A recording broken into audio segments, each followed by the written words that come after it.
آگے حرف آتا ہے ہا، ہا۔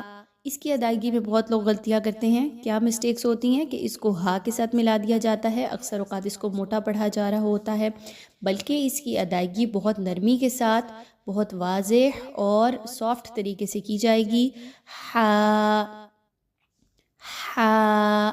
اور اس کی ادائیگی درست کیا ہے؟ ہا الف کے ساتھ، ہا، ٹھیک ہے۔ اب یہ کہاں سے ادا کیا جاتا ہے؟ تو ہا جو ہے وہ حلق کے درمیانی حصے سے ادا کیا جاتا ہے۔ کوشش کر کے دیکھیں، انشاءاللہ مخارج میں بہتری آتی جائے گی۔ آگے دیکھیں حرف خا، خا۔ اس میں دیکھیں تو اس کو خوب موٹا پڑھا جا رہا ہے۔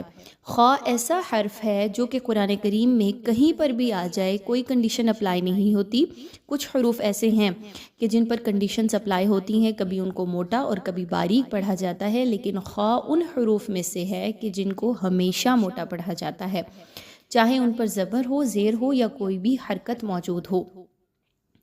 تو یہاں پہ خا موجود ہے، اور خا جو ہے وہ حلق سے ہی ادا ہوتا ہے، اور حلق کے شروع کے حصے سے جو منہ کی جانب ہے، غور کریں تو بالکل شروع کے حصے سے آواز نکلے گی خا، خا۔ آگے دیکھیں حرف دال موجود ہے۔ اب اس کی بھی ادائیگی اوپر لکھی گئی ہے دال، الف اور لام، اور اوپر ایک مد بھی لگائی گئی ہے الف کے اوپر، حمزہ کے اوپر، جس کا معنی کیا ہے کہ دال کی درست ادائیگی کیسے ہوگی؟ دال۔ اسی طریقے سے آگے دال۔ اب دال اور دال ان دونوں کا مخارج کیا ہے؟ تھوڑا سا ہی فرق ہے۔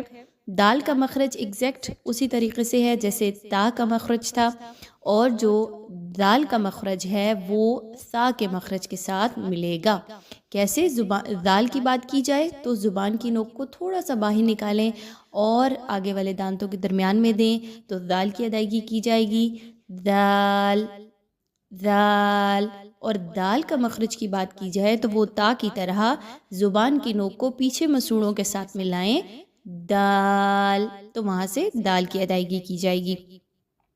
دونوں کی لمبائی اور کھینچ کے پڑھنا بالکل ایک جیسا ہے، کتنا کتنا ان کو پڑھنا ہے، لیکن مخارج میں تھوڑا سا فرق ہے۔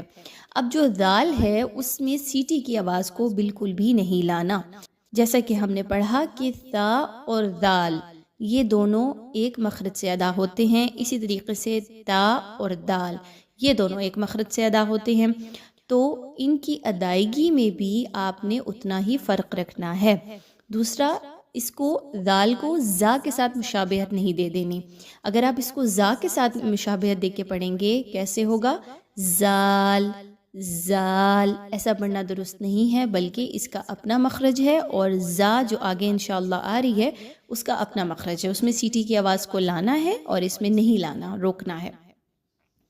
آگے دیکھیے را، را۔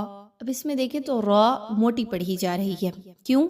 کیونکہ اوپر جو را کی ادائیگی لکھی گئی ہے وہ را الف لکھی گئی ہے، را الف، تو یہاں پر را پر ہم زبر لگا کے پڑھ رہے ہیں چونکہ، تو اس لیے اس را کو پر پڑھا جاتا ہے۔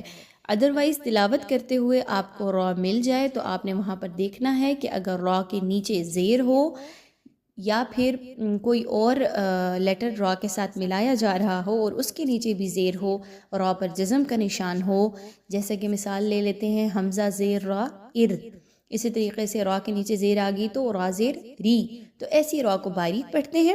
ادروائز را کے اوپر اگر کوئی سمبل آ گیا جیسے پیش اور زبر، اور اسی طریقے سے را پر جزم کا نشان ہے اور اس سے پچھلے والے حرف کے اوپر زبر یا پیش ہے، تو ایسی را کو پر پڑھا جاتا ہے۔ اب کیونکہ یہاں پہ را پر زبر لگا کے پڑھا جا رہا ہے، را الف، تو اس کو پر پڑھا جا رہا ہے را، را۔